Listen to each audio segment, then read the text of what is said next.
Please give a warm AUT welcome for Dame Lisa Carrington. You obviously are here at AUT. How's it been for you coming onto campus? Yeah, I wonder if I should have come to AUT. Yeah, no, it's awesome. I was telling a few people it's really nice not to be a recipient tonight, but to be here to celebrate all the amazing people who are here doing awesome things, art, sport, and going to uni, because that is hard. Let's talk about hard. You've done a few hard things in your time, but you also, and one of the students' idea, they're going to put their hand up, was surprised when I told them that you've studied. Who was it that was surprised to hear? You're going to confess? Okay. Oh, there he is at the back. Good man. He's a boxer. We won't mess with him. But look, let's talk a little bit about your studying, because being able to achieve all that you have and study seems kind of insane. But what has your journey been like? And ... is there more studying on the horizon, AUT? Yeah, I guess when I started, when I left school, I had the opportunity to kayak and come to Auckland and, pursue trying to be in a New Zealand team. But I knew that I didn't think that, you could make or have a career in sport. I also didn't know how good I was going to be. So at that point, for me, it was about looking after my future, just making sure that I was doing something else. I didn't, doing sport, I didn't start kayaking because I knew where I was going to be today. And I don't think I would change it either. I think I learned a lot. How to prioritise. Yeah, I want to talk to you about prioritising, because I think we all need a bit of help with that in life, right? Yeah? But what did you actually study? Can you talk a bit about that? Yeah, so when I first left school as an 18-year-old, I thought, business is going to be a good idea to study. So I started at Massey, studying studying business. But I actually failed a paper that year, and I thought, I want to do sport, but I need to enjoy it, and I wasn't quite enjoying that degree. So I switched across to a Bachelor of Arts. And two things that really I was inspired by was, they call it politics, but really it's philosophy, and Māori studies. So I picked up two majors, and that's what I started doing, and I managed to finish those 7 years later, so part-time. I couldn't do it full-time at all. Yeah, that's interesting though, because I think there'll probably be some people in the room tonight who'd be interested how you prioritised and balanced studying and training and all those things, because on a day-to-day basis it must be so hard to figure out what is the priority. So how do you do that, and how did you do that over those 7 years? It was really gradual. As I guess with sport you never know what you're going to do, whether you're going to make a team, whether you're going to that World Champs. So to start with, it was, I still went part-time because it was really hard. And also it's not necessarily about how much time you have, it's the energy. So I think if the training in the week, it would, even though you may only train up to 15 hours, I definitely, and still don't, have the energy to do much more. And that's why the network or people to support me, like I'd sit down with my life advisor at High Performance Sport, and we would go through the month or go through that work, that kind of those, I don't know how many months that semester, and figure out when are my assignments, jot them out, when is my best time to train, when is my best energy, and kind of plotting it out that way. So that was incredibly helpful to be able to kind of balance both those things. I'm hearing you talk a lot about communication. Were you communicating a lot and asking for help? Because, dare I say it, don't take this the wrong way, sometimes people who are very focused and very determined can get a little bit insular and don't talk about things and not ask for help. Is it hard to ask for help and say, hey, look, maybe I do need to put this study on hold because I just need to focus on this event? How important is communicating and asking for help in this sense? Yeah, I think what I learned, it is absolutely hard, and I think you get to a point where you're either not going to pass the paper, and that's quite important to pass. I love that you failed. I love that you failed one. I think it's important. Does that make anyone else feel better that Lisa Carrington failed at something? Yeah. Sorry. That's all right. We can talk about that later. It was really important to ask, because it is definitely something when you think you're a strong, independent person. My dad taught me how to change a tyre, I can do everything. But really, I think prioritising and then recognising that I want to do well, and also that I don't have to do it the hardest way. So asking, looking at what I would do actually is start the semester, ask the lecturer to give me when the assignments would be due, all these things, and then I would see if it could work and whether I could actually do that paper. So also just planning and being smart, communicating, something that I wasn't great at was the planning part. And so having someone help me plan, I know it sounds really basic, but doing that and jotting it out just helped me manage, because it was about energy, not about how many things I could do or how much time I had. Yeah. It's interesting you say that, because it could be easy from the outside to look at you and go, oh, you've got it all together. Bucky would probably disagree, no? But, from the outside, I think particularly with people who achieve at a very high level, we put them on a pedestal. In society, we do.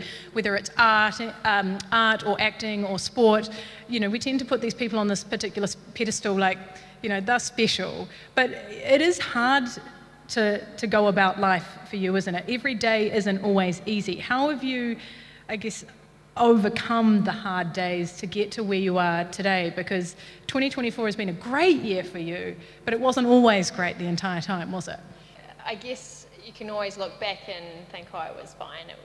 When you get the dream at the end and it all comes true. But absolutely, there were moments through this year and all my career where I've found challenges, and I think a lot of it has expectation of performing, being a good person, that meeting public, what do you guys think of this chat today, and so who you think I am. So there's always there's always been that expectation of needing to be the best I can.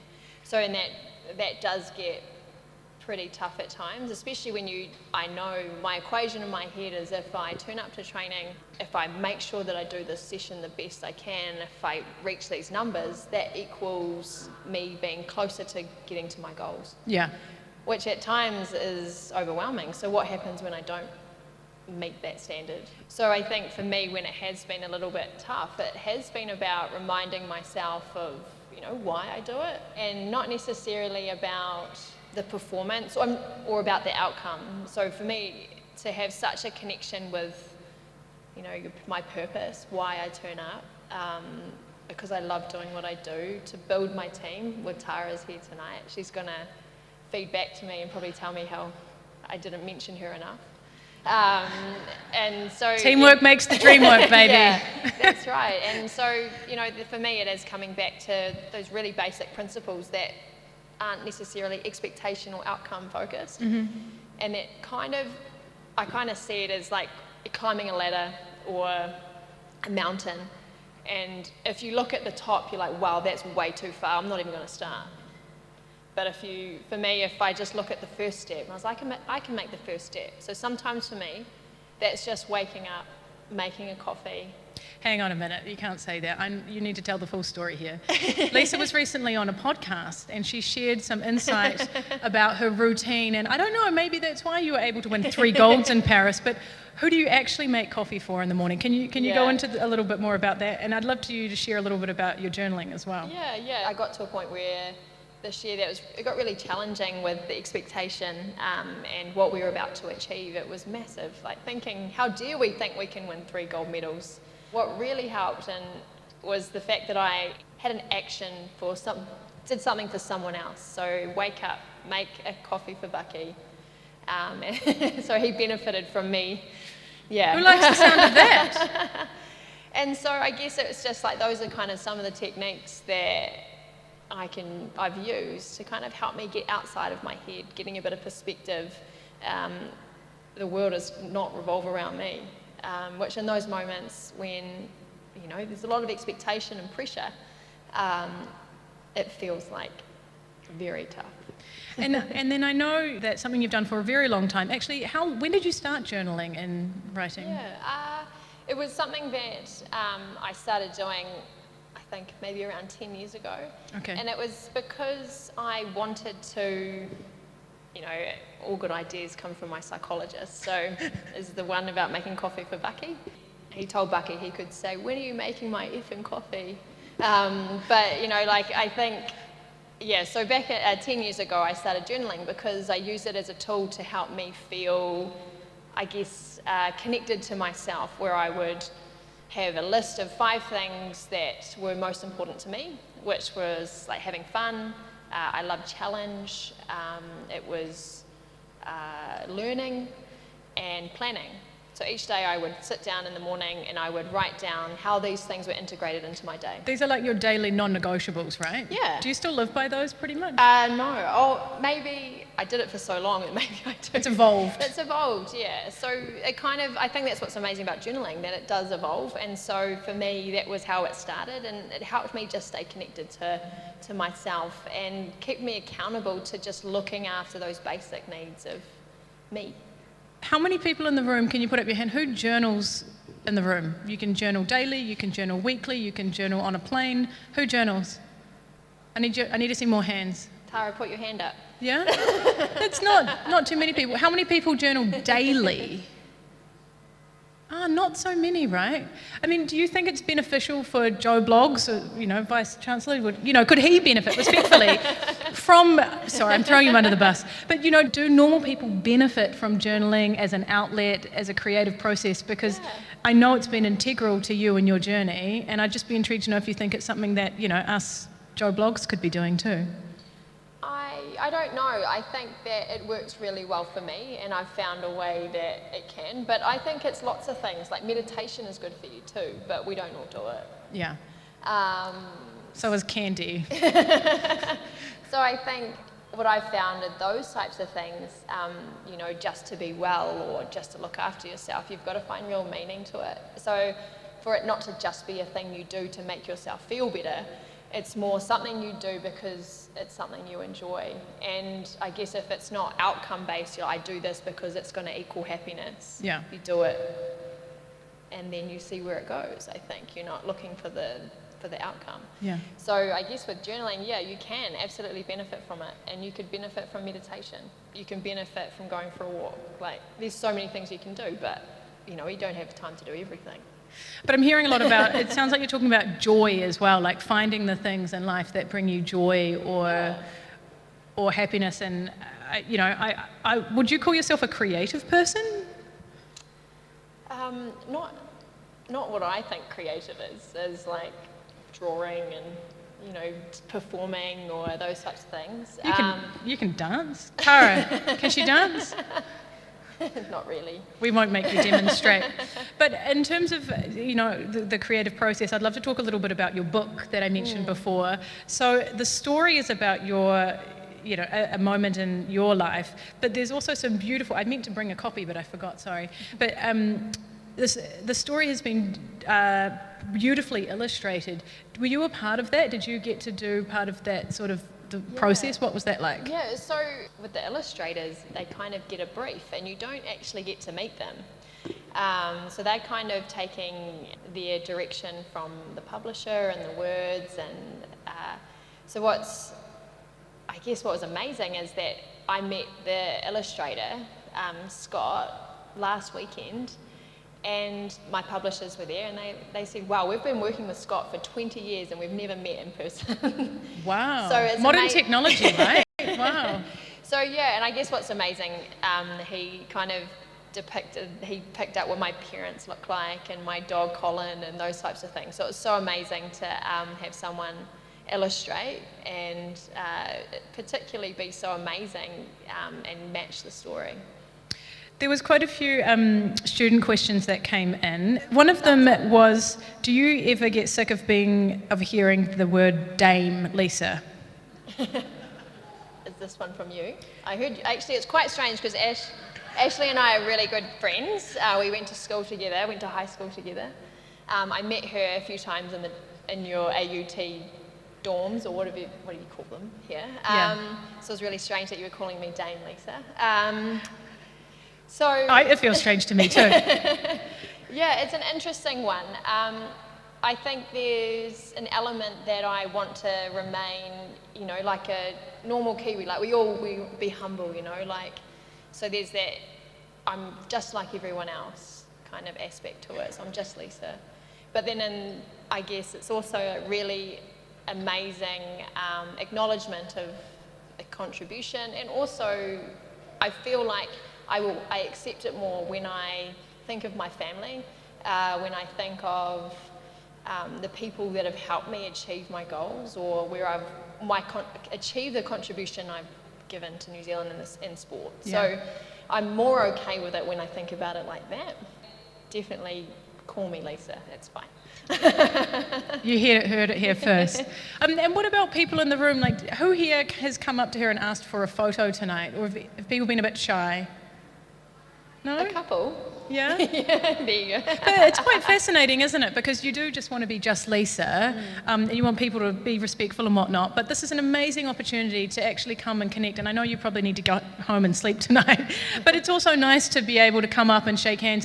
And I think, I love seeing so many people come up and give you a hug, because I think that's the reality of who you are as a person. And over the years, having seen you grow as an athlete, as a human, you've always stayed the same person. And I think sometimes in these situations it's a bit hard because you can feel a bit nervous and you don't want to open up too much. But it's beautiful when you watch someone, and you'll know this all because you'll see different people go through different journeys in their life. And it's really nice, I think, to be able to support them and tell them you love them and you're proud of them. And I don't know, some people probably don't say that enough. So if you love Lisa and you're proud of Lisa, or you've got someone in your family who's doing something, they don't have to be an Olympic champion, but I think it's important to be able to tell people how much you care about them. Right? Yeah, I think that's something that I've always kind of struggled with a bit, is kind of, even with my parents, I actually really find it hard for them to be so proud of me. I'm like, oh, Mum, Dad, stop it. You're embarrassing me. You're embarrassing me. But I think what's been, as I've got a bit older and a bit more, mature, it's so special to be here, and also just be able to meet as many people as I have. So, and I think I would have been that shy person that wouldn't get the photo. So I think you're awesome when you come up and shake my hand or give me a hug and get a photo. So that's really cool. Nutrition is something people often ask you about, right? All the time. Yep. Yeah, I mean, I always find that really fascinating. I don't know if I'd be like, hey, what did you have for breakfast, Lisa? But maybe that's my bag. But this one is a question about nutritional strategies. And I mean, because there's a lot of people in the room who are probably interested in this, are there any specific macronutrient or micronutrient considerations that you find critical? So I think in layman's terms, talk a little bit about your nutrition and how you fuel yourself. Yeah, I'm not a nutritionist.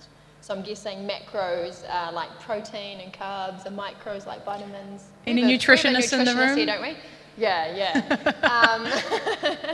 My brother's also a personal trainer, so I hear him talk about macros a lot. I think it's really important. Nutrition is something that we're not, being in the position that we're in, we get to access so many experts. Okay. So having nutritionists that can provide real understanding. So as an athlete, I'm not that great at following exact macros or, this many calories, or a program that's really regimented. I kind of like to make decisions as I go. So the information and knowledge that I get from them has been really awesome. So I think it's like generally just a well-balanced diet, fairly high in protein. And I don't necessarily take any vitamins or anything like that. I guess it's just trying to have a real balanced, Mum always said, make your plate like a rainbow. So for some reason, I just can't forget that one. But also, it's again, it sounds like you're talking about, talk to your people, find your village, find your people, whether it's within AUT, within your coaching staff, within, wherever, find your people who are better at talking about and knowing nutrition than you are, right? Yeah, and that's the thing. I'm no expert in nutrition, and we have amazing people that do that. So I think I love that I get to talk to these people and absolutely take as much knowledge as I can, absorb, knowing that I'll never take it all in, but, short, constant conversations with them about information is so helpful. Just lastly, there's lots of different people in the room here tonight, and I think, we all want to be good humans and successful in life one way or another. This is a big question, but what advice do you have for people who, I guess, maybe wrestling with some challenges and are just trying to figure out, how they can be the best version of themselves? Is there a sort of any advice that you have in that regard? That's like a really big question. Yeah. I guess some things that when I am finding it tough, I guess I try to get a bit of perspective, because often I will be wrestling with something and you get quite emotional. I could be really tired. And so I find hangry. So sometimes it's really important for me to find a way to get perspective, and sometimes that's just taking a little bit of a break. Whether it's going for a walk with my dog, just a bit of meditation, breathing, jumping in my ice bath, because that makes me think of nothing else than how cold I feel. It's kind of creating a little bit of space between that turmoil that you're having, to give yourself a little bit of a break to get some perspective. It could even be just listening to someone else, hearing their story, listening to a podcast, kind of get some perspective on your situation. And I find that can also just be a really helpful starter to then go, okay, now let's get objective. What's going on? Wow. Ladies and gentlemen, are we happy with Dame Lisa Carrington or what?